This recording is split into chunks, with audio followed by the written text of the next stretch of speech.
On one of our previous videos about why Glorfindel, Thranduil, Elrond and Galadriel did not join the Fellowship of the Ring, we asked you guys if you would be interested in a full video about the elf Glorfindel. We literally received hundreds of comments requesting this video, so we got right onto it. Really hope you enjoy this in-depth look at the character of Glorfindel. He is one of the most underappreciated characters in Tolkien's Legendarium due to the fact that he was not included in Peter Jackson's movies. But he was extremely important and extremely powerful. Just how powerful was he? Well, hopefully we can answer that in today's video. Let's get into it. Build me an army worthy of Mordor.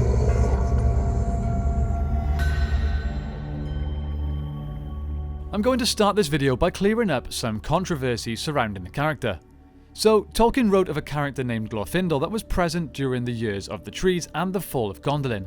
He also wrote of a character named Glorfindel that was present in the Third Age, saving Frodo from the Nazgul in the Fellowship of the Ring. Many people are convinced that these are two separate characters and that Tolkien simply reused the name. However, in the Peoples of Middle-earth book, Tolkien made an effort to clear this up. He wrote two essays entitled Glorfindel 1 and Glorfindel 2. Both essays clearly indicate that they were the same person, and included a detailed discussion of re-embodiment in Tolkien's mythology. At any rate, what at first sight may seem the simplest solution must be abandoned. That we have merely a reduplication of names, and that Glorfindel of Gondolin and Glorfindel of Rivendell were different persons. This repetition of so striking a name, though possible, would not be credible. Also, it may be found that acceptance of the identity of Glorfindel of old and of the Third Age will actually explain what is said of him and improve the story. Now, as Tolkien's works were never completely finished and he was always changing, revising and updating things, there will always be those that will say this shouldn't be taken as canon. However, this came from Tolkien himself and that's good enough for me. So, who exactly was Glorfindel? Well, he was an elf of great power, beauty, wisdom and courage.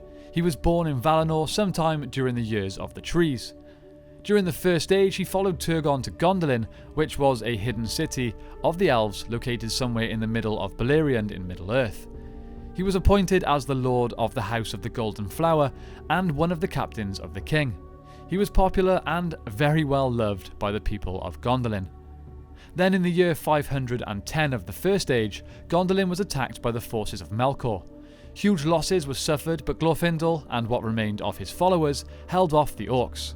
He joined Tuor in defending the square, but when King Turgon was slain, the people of Gondolin had to escape through Idril's secret way. Glorfindel courageously held off the attack while the people escaped, but even more of his followers were lost. As they made their escape, a Balrog attacked the refugees, but Glorfindel leapt forward to face it. His followers watched from afar. He managed to defend himself from the Balrog's claws and whip, and at the last moment he pierced its belly, and it fell backwards off the cliff. However, in a similar fashion to what happened to Gandalf when he fought Durin's Bane, the Balrog reached up and grabbed Glorfindel's hair, pulling him down with him. They both fell deep into the abyss. Glorfindel's body was later recovered by Thorondor, Lord of the Eagles, when he flew into the abyss to recover the broken body of the elf, returning him to his people, who buried him in the mountains that surrounded Gondolin. Glorfindel's spirit then departed to the halls of Mandos, where he spent many years with the spirits of the others who had died. However, due to his noble actions, valour and bravery that saved many elves during the fall of Gondolin, he was re-embodied after a short time. Approximately 1,000 years later, Manwë sent him back to Middle-earth as an emissary of the Valar to help in the war against Sauron. They even granted him powers nearly as strong as that of a Maiar. During the year 1975 of the Third Age, the Battle of Fornost began. This was the battle between the forces of Angmar, led by the Witch King himself, and the forces of Gondor, led by Eomer, crowned Prince of Gondor. Prior to this battle, the armies of Angmar had already conquered Arthedain, the last realm of Arnor. They had taken Fornost, the capital of the Dunedain. A battle followed that Gondor came out on top of thanks to its tactics and cavalry. When the Witch King realised that the battle was a lost cause, he fled eastward. As he fled, an army led by Glorfindel came out of the south and blocked his escape. They destroyed what was left of the army, and the Witch King was able to escape. Then the Witch King laughed, and none that heard it ever forgot the horror of that cry. But Glorfindel rode up then on his white horse, and in the midst of his laughter the Witch King turned to flight and passed into the shadows. For night came down on the battlefield, and he was lost, and none saw whither he went. It was then Glorfindel that prophesied the fall of the Witch King. Do not pursue him, he will not return to this land. Far off yet is his doom, and not by the hand of man will he fall.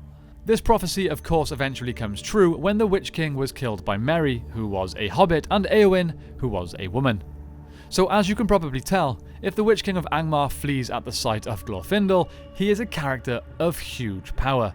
Let us not forget that the Witch King happily confronted Gandalf the White during the Siege of Gondor.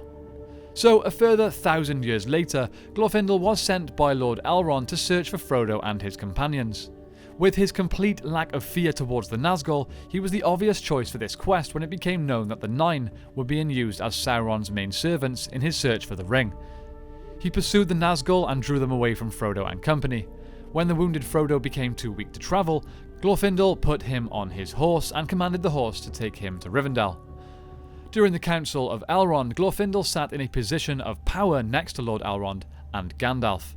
His suggestion was that the One Ring should be given either to Tom Bombadil or thrown into the depths of the sea, but it was decided that it was not worth the risk of the ring possibly resurfacing years later.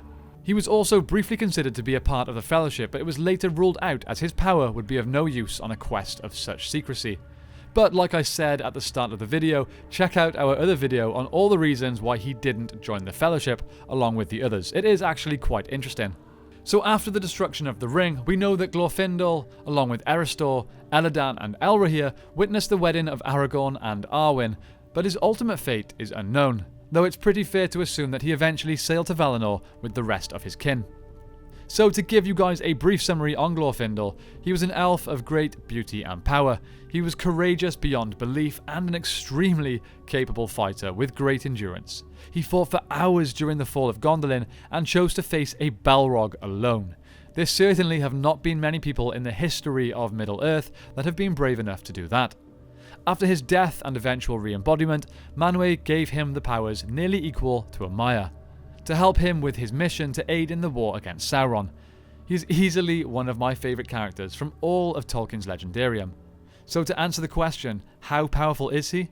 Well, being that he's not only an immortal elven warrior that has gained experience through countless battles over thousands of years, but he was also re-embodied with powers similar to that of a Maiar, I would say he's pretty powerful. Basically on par with Gandalf, but more in combat than with magic. And that's not to say that he didn't have some sort of magical gifts as well, as he more than likely did. I'd say that he is, without a doubt, one of the most powerful characters in the story, that was not born as either a Valar or a Maiar. What do you guys think about him? My question for you today is this: would you have preferred to have seen more Glorfindel in the story of The Lord of the Rings, be it either in the book or on screen? I know I personally would have liked more of him in both. Okay, time has come as always to thank our patrons. A big shout out goes to the members of the 3 highest tiers: Kevin, Abram, Matt, Nashith, Denversteel, Gregory, John and Andrew. We can't thank you all enough for the support towards this channel and our short film. If you're interested in supporting yourself, you can do so via our Patreon page. There's a variety of tiers on there that you can choose from. Finally, don't forget to go and check out the Tabletop Alliance channel if you're interested in seeing us play some Middle-earth strategy battle game. It's super fun. Thank you all so much for watching. Don't forget to like and subscribe. I hope you have a great day and I will see you next time on The Broken Sword.